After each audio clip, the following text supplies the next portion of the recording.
Ladies and gentlemen, good afternoon, good evening, and good night. I am Non, and you are watching another Friday Ace of Spades website review. Let me apologise in advance if I sound blocked up and sniffly. I have a bit of hay fever. Tonight's topic, how Mozart would design your website. I will leave that cryptic comment as it stands until we get into the body of our review.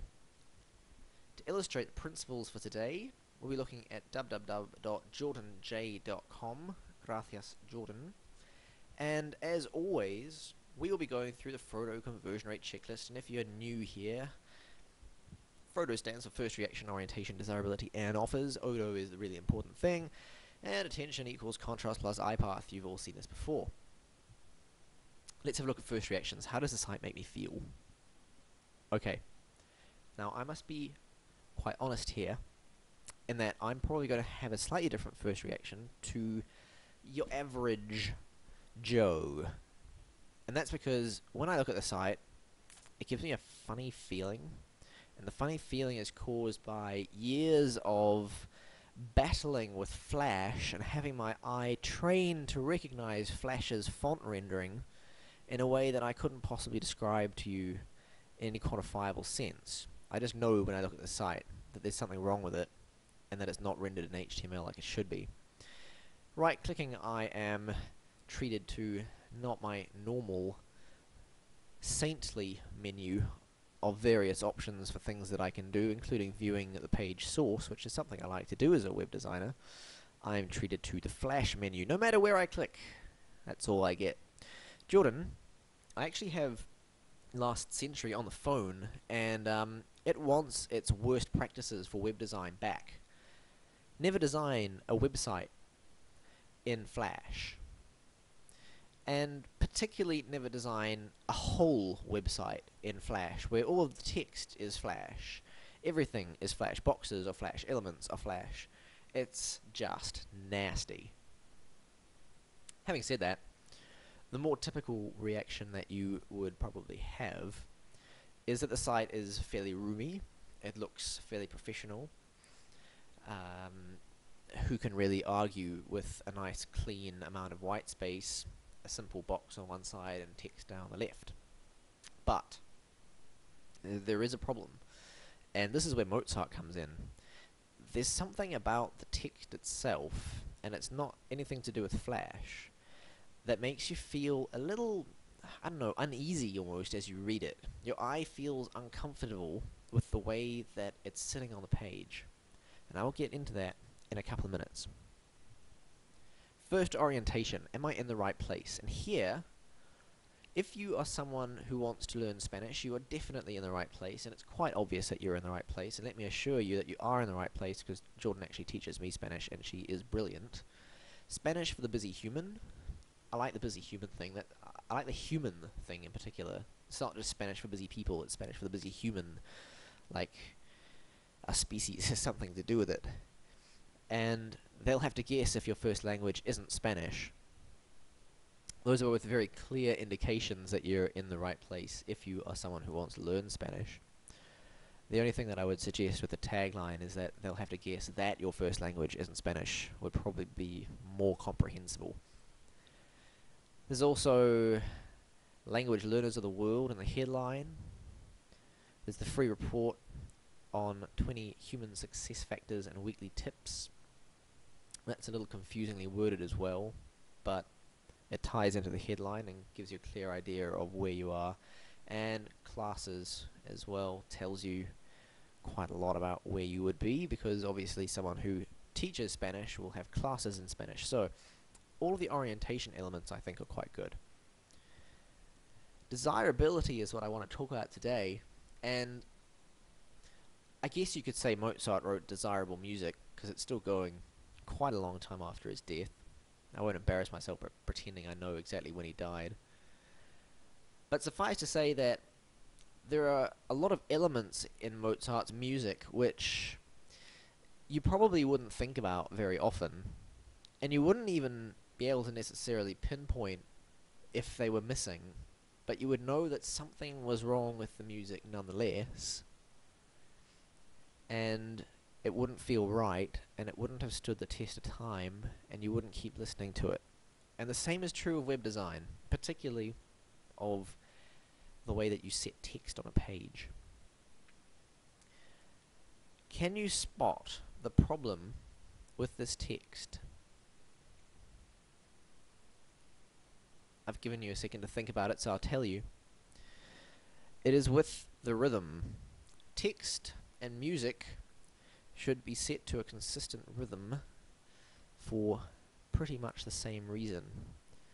This is what a rhythm looks like for text. It's called a vertical grid, and it can be various sizes. I typically use a 25 pixel vertical grid in my web designs. But all of your text, your lines of text, need to line up on this grid, which means that typically the text itself will fit well within the grid, and very large headings will take up usually 2 lines of the grid and then have 1 line before the body copy comes in. As you can see, the only thing that's set on the same grid is jordanj.com, and they'll have to guess if your first language is in Spanish. At least if you're starting on a 25 pixel grid. Spanish for the Busy Human also falls more or less on the grid. Everything else pretty much falls straight off. And this has a surprising effect on how your eye scans over the text and how smooth the flow of your reading is. It's not usually a conscious thing, it's an unconscious thing that makes you feel uneasy about what you're reading, and it's surprisingly important. There are a couple of other issues here. First of all, the text box itself seems to extend out to here because these 20 human factors determine your success extends out to this edge. So you've got this invisible edge that your eye is thinking about, even though you don't really realize that it should be there. Unfortunately, the subscription box, and there's nothing wrong with having a subscription box, it's a good idea, falls well within that perceived text area. Either the text area needs to come in somewhat, and that does seem like a good idea, otherwise the page is going to be very wide, or the box needs to move out. One or the other. But that's not all. There are other problems waiting in the wings. In much the same way that a piece of music can involve more than one instrument, for example, you can get very beautiful violin and piano sonatas, a piece of text can involve more than one font.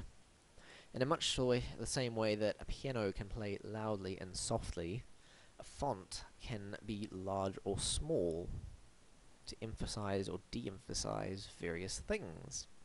This is all fairly standard and obvious, but in text, it's much more, you might say, digital. A piano is an analog kind of device. It feels good when it moves gradually from soft to loud. Text is a digital kind of thing that should only move in specific increments. It feels bad when it moves from larger to smaller in, 2-point steps. So 26-point font for your main headline, and then 24-point underneath it, and then 22-point underneath that, until you finally get down to a 12-point font for your body. It just doesn't feel right. And here we have a similar problem. Language Learners of the World is set in a larger font than these 20 human factors determine your success, which is set again in a larger font than I was wrong, you're not a language learner. Moreover, I was wrong, not a language learner is part of your body copy, but the rest of the body copy is set in a smaller and very different looking font. So that's like having, I don't know, what's a really bad combination of instruments? You've got one instrument that sounds completely different to another one, and in a way that doesn't actually make them mesh. You can certainly get instruments that go well together in surprising ways, but these particular ones don't, because you've got this really dense, condensed sans serif impact, which is not very readable at smaller sizes, and you've got this very expanded geometric sans serif for the body copy, and they don't look good together because they look so different. Finally, we have one last problem in the colors that are being used. Language Learners of the World is in this kind of I don't know what you would call that, maroon, I suppose. That's black, that's maroon, that's black, that's red. And red and maroon don't really go well together because they're neither complementary nor contrasting colours. There's also the issue that when you stick a black text in the middle of two bits of red text, your eye scans over it because it assumes the black text isn't important. So you've got all of these issues which are contributing to a sense that the text on this page isn't as it should be. And that is going to reduce the desirability when we come to offers. Do my goals match the available options? And in fact, the offers here are quite good, because my goals probably do match the available options.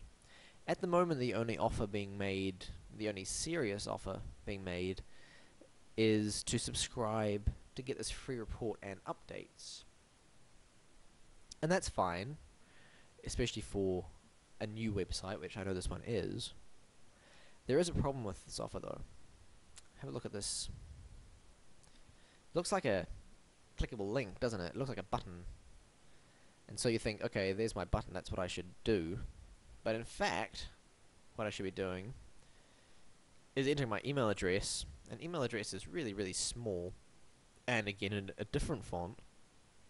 And then hitting the subscribe button, which is styled in the default way for my browser, which is very unobtrusive compared to the rest of the text, and particularly compared to this big element here. So what ends up happening is that this element here is dominating and essentially hiding the subscribe button. Find out more information, 10 questions other people asked about the classes, and yours truly. That's good. A secondary call to action there, so that gives you an alternative if you don't want to subscribe yet. And that's repeated up here, but with less clarity. 10 questions other people asked could mean a lot of things, and I would suggest that that previous text down here be used up here as well. Okay. Summing up, firstly align all your text to a vertical grid, just as you would align your music to a rhythm. Secondly, demarcate elements with a horizontal grid, so remember that when you have invisible elements, and this is one reason to use HTML and to let elements just fall naturally where they should. When you have elements, they, even if you have no boxes or lines or borders, your eye will draw a perception of where the element ends and where another should begin. And if the elements encroach on each other, it can look untidy and it can impact the... ooh, I hate the word impact. It can affect how the page is perceived by your user, your reader, or your prospect. Thirdly, use complementary fonts for the same reason you would use complementary instruments.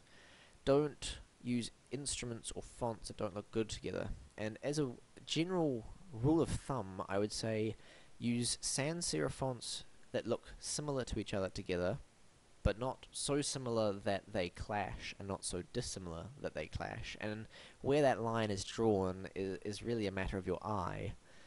Use serif fonts together for the same reason. For example, on my website, for the headlines I use a font called Bodoni, which is really designed for headlines. It looks terrible as body copy. And for the body copy I use a font called Justice, which is designed for body copy and doesn't look great as headline. But they have a very similar modern style. That's a technical term. It is a font that's called a modern style. It doesn't mean that it looks really fancy and, I don't know, postmodern or something.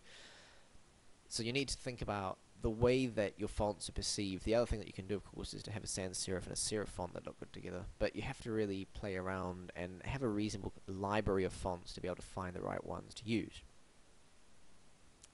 Finally, be very sparing with font sizes and colors. Don't do what Word and HTML both do and give your headlines, your headings, different sizes to demarcate them, because frankly the eye can't tell a 24-point font from a 20-point font when they're not sitting side by side, and you can't tell what kind of heading it is.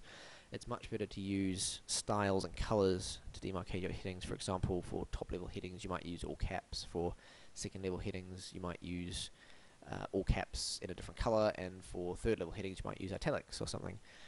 I use a similar kind of system on my own website.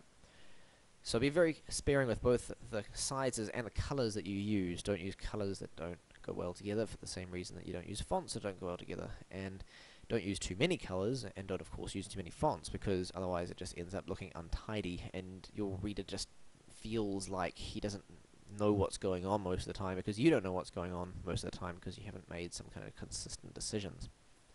Right, email me with comments, questions, hate mail, or you can get a $99 review for free if you are subscribed to the Ace of Spades, which I'll talk about in just a second. You can email me non@informationhighwayman.com. And the Ace of Spades, that is free straight shooting marketing tips. At the moment I'm cutting back just to the Fridays, and that's because I've got a child on the way and I have to make some priority adjustments, but don't worry, things will pick up. You can sign up at informationhighwayman.com/ace.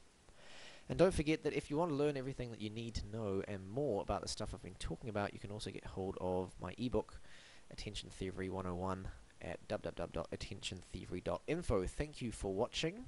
I am Non, and I will see you next week.